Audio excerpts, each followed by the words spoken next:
In 2027, you might open a store page to buy a new phone, a laptop, a PlayStation, a GPU, or even a simple RAM upgrade, and it could feel like tech is unbuyable. Not because every shelf is empty, but because the price feels disconnected from normal incomes. The good options vanish instantly, and the market pushes you into bundles, subscriptions, or full device replacements.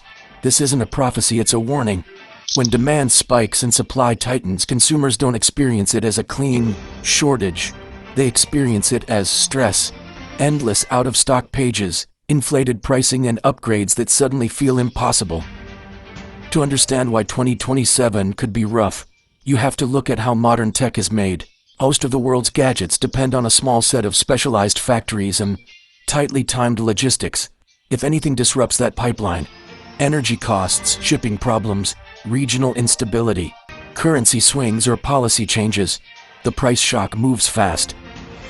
Companies respond by reducing discounts, shrinking entry-level models, and selling more bundles, because bundles hide price increases and protect profits. So even when products exist, buyers feel trapped, pay more than expected, or delay the purchase. Now add the biggest accelerator of all, AI. AI is no longer just a feature, it's an arms race. Data centers consume enormous amounts of computing hardware and memory, and they often pay premium prices to get priority supply. When the highest bidder wants huge volumes, the industry naturally focuses production where margins are best. That doesn't automatically erase consumer products, but it can change the mix. More capacity goes toward high-end infrastructure parts, and consumer parts stop feeling cheap. This is why ordinary buyers can suddenly see PC upgrades become painful. The same RAM that used to be a basic purchase starts acting like a scarce resource. RAM is the silent multiplier in this story. GPUs get the headlines, but RAM is inside everything. Laptops, desktops, servers, even consoles at the manufacturing level. When memory pricing rises, the cost floor rises for many categories at once, and the easy fix disappears. Because on a PC you can sometimes upgrade, but on many modern laptops the RAM is soldered. That means if you bought 8 GB to save money, you don't upgrade later. You replace the whole laptop. In a high-price market, that turns a small limitation into a forced big purchase. Phones face a different trap. Even if you don't care about performance, batteries degrade, storage fills up, and software support eventually ends. If repairs are expensive or restricted, the phone becomes disposable by design. Again, products still exist, but the buyer loses control. You don't choose the upgrade timing. The device and the ecosystem choose it for you.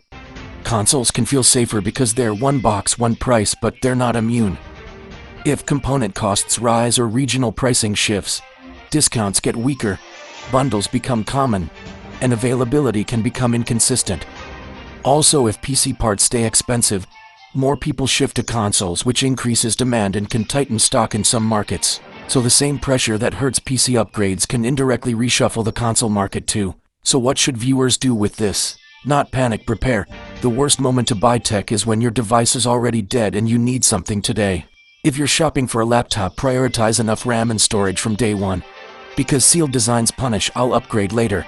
If you're building a PC, focus on bottlenecks, not hype. Stable RAM capacity, enough SSD space, good cooling, and a GPU that matches what you actually play or create. And if you're forced into the used market, learn basic testing habits, because high price cycles always attract counterfeits and worn-out parts that look fine until they fail under load. 27 might not be no tech. The real risk is tech that normal people can't comfortably buy, repair, or upgrade. If this video helped, comment your current phone, laptop, PC specs and budget, and the next video will be a practical buying plan that avoids getting trapped at the worst time.